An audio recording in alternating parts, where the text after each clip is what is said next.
Windows programs. Booting up.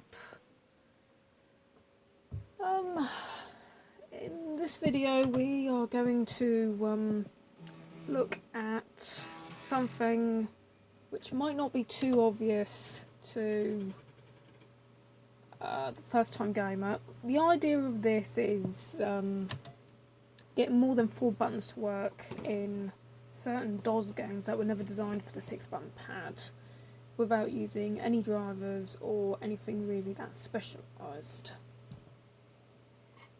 Specifically, we're going to aim at playing the original DOS retail version of Duke Nukem 3D with a 6-button gamepad on MS-DOS 6.0 on an old Pentium beige box.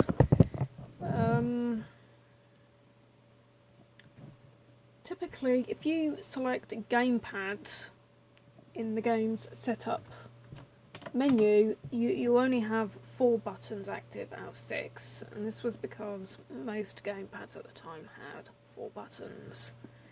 Now, unfortunately, this method is actually reliant on games that support the rudder and the throttle, which means if the game was only designed for the Gravis gamepad and not for joysticks or throttles, then this method is not going to work. Doom, I have not gotten Doom to work with this. I don't know if there's any patches, but I can definitely say my retail copy of Ultimate Doom doesn't work with this method. Right, so we're going to start by going into our Duke Nukem 3D folder.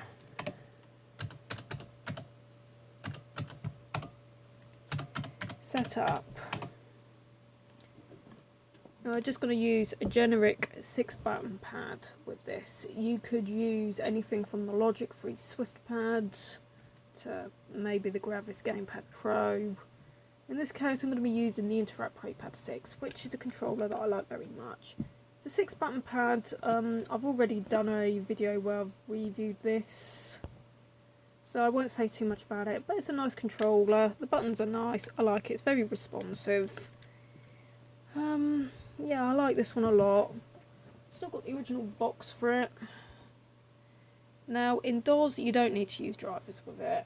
You absolutely do not need to. The box does say it requires Windows 95, but the manual actually says that it will work with DOS and Windows 3.1. It's just very specific about what kind of game you use, and that each game configures the controller in its own manner, as this section here would tell us. The controller does also come with a driver's floppy disk, but that's only required if you're using Windows 95 or 98. As we say, needs no drivers under DOS. Right, this is how we set up Duke Nukem 3D to use 6 buttons. We go into controller setup, choose controller type. We're going to select not keyboard and gamepad, but we're going to select keyboard and flight stick. Yeah, keyboard and flight stick.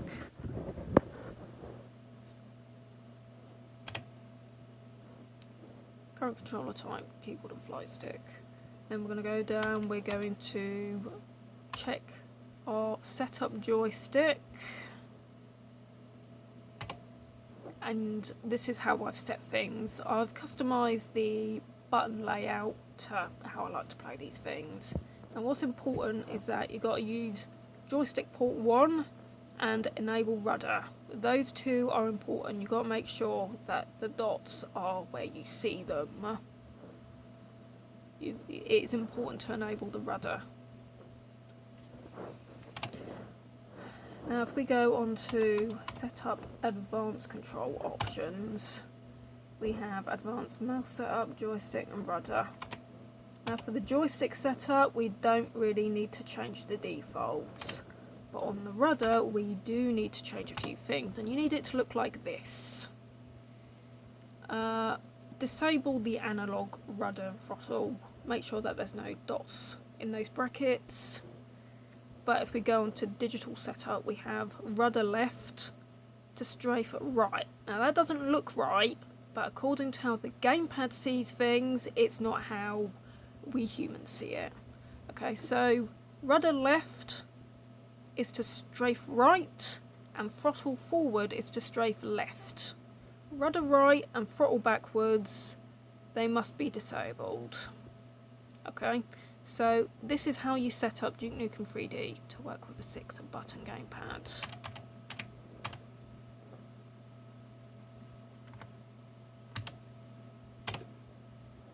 Right, with that being said, we are going to start the game.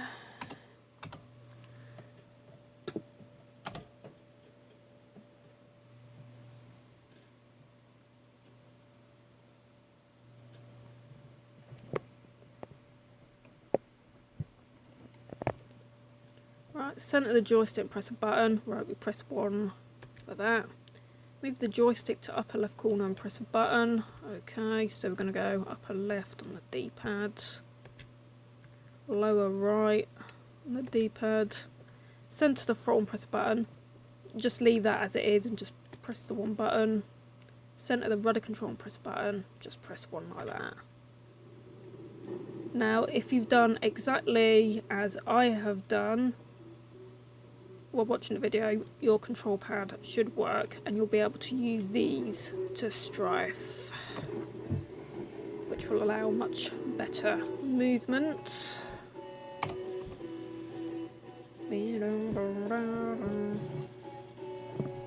Sorry, I know there's like a great big glow there. I'm just doing that so you can actually see what I'm doing on the controller. We will turn the light off soon enough. Let's rock. Right.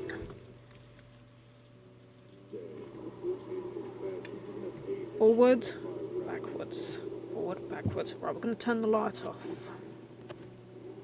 so we can definitely see what the game is doing. Right. Okay, ready?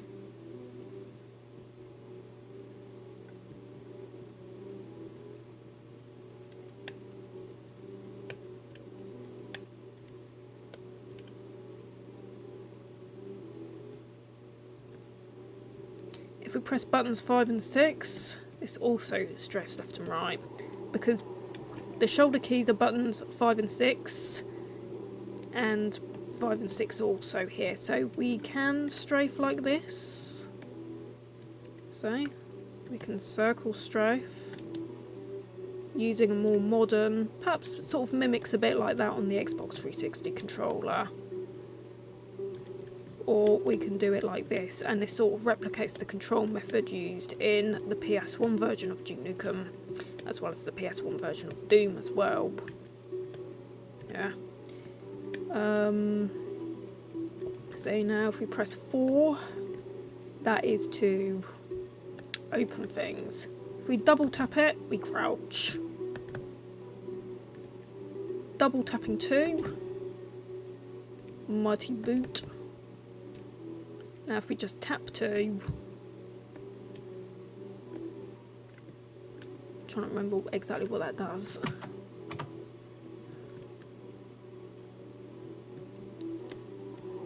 Freeze to jump, double tapping 3 will make you cycle through the weapons.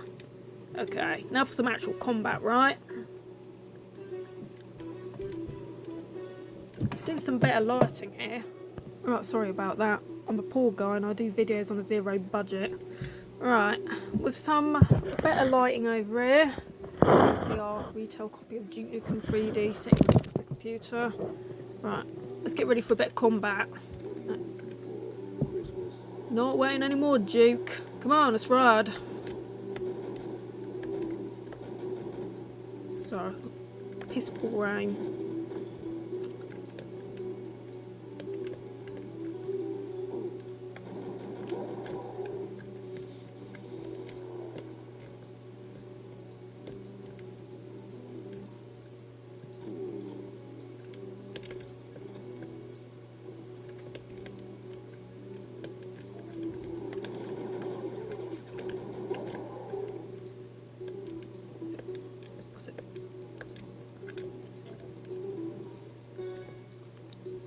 I know I can barely remember my controller mapping. Funny, eh?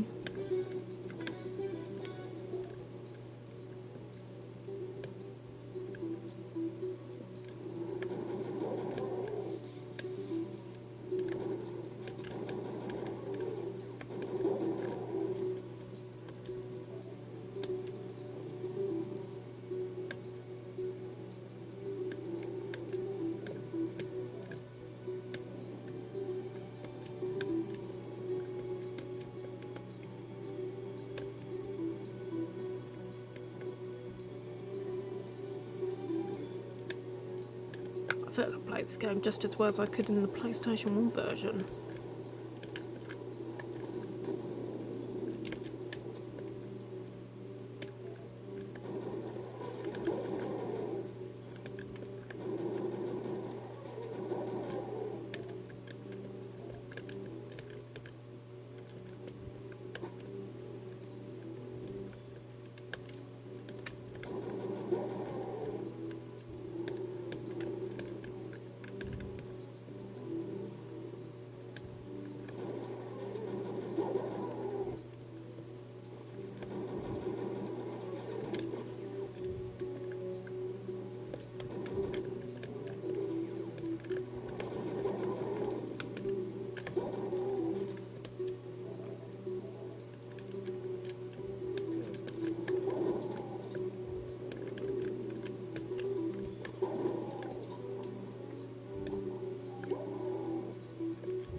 So how's that for cool then, eh?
Yeah, I'm double tapping the jump button to go backwards in the weapons. We could simply just use the keyboard for this, admittedly.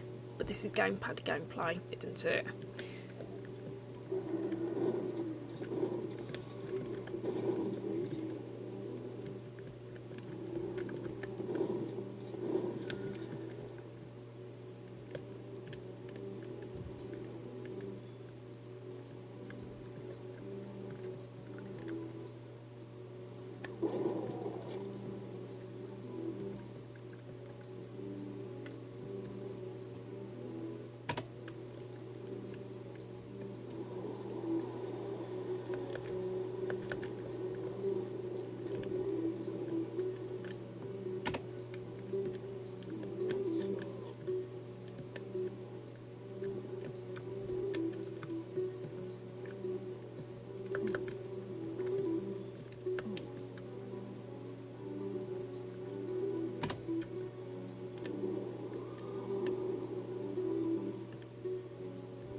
And there you have it.